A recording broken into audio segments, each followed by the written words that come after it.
მეორე დღეა განხილვის თემა საერთაშორისო გამჭვირვალობა საქართველოს დირექტორის ეკა გიგაურის მოხსენება ნიდერლანდების პარლამენტში საგარეო ურთიერთობათა კომიტეტზე. გიგაურმა 500 დღიან პროტესტზე ისაუბრა, ასევე აღნიშნა, რომ ქართული ოცნების მხრიდან ევროპული არჩევანი პირდაპირ თავდასხმის ქვეშაა.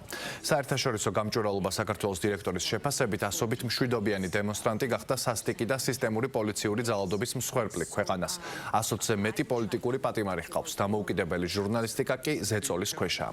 საერთაშორისო გამჭვირვალობა საქართველოს დირექტორის განცხადებით, საერთაშორისო საზოგადოებამ უნდა გაითვალისწინოს ეუთოს მოსკოვის მექანიზმის ანგარიშის დასკვნები, რომელიც ნათლად აღწერს ადამიანის უფლებების სისტემურ დარღვევებს.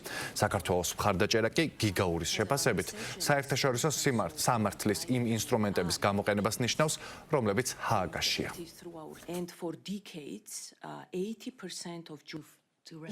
საერთაშორისო საზოგადოებამ უნდა გაითვალისწინოს ეუთოს მოსკოვის მექანიზმის ანგარიშის დასკვნები, რომელიც ნათლად აღწერს ადამიანის უფლებების სისტემურ დარღვევებს. პრაქტიკულად ეს ნიშნავს პასუხისმგებლობის უზრუნველყოფას საერთაშორისო სისხლის სამართლის სასამართლოს მეშვეობით, სადაც არსებობს წამებისა და არაადამიანური მოპყრობის მტკიცებულებები. ასევე სახელმწიფოთა შორისი დავების წახალისებას საერთაშორისო სასამართლოში საერთაშორისო ვალდებულებების დარღვევის გამო. ასევე მიზნობრივი სანქციების დაწესებას რეპრესიებსა და ძალადობაზე პასუხისმგებელი პირების მიმართ, ასევე უნივერსალური იურისდიქციის გამოყენებას წამების ჩამტენთა ეროვნული სასამართლოების ფარგლებში დასასჯელად.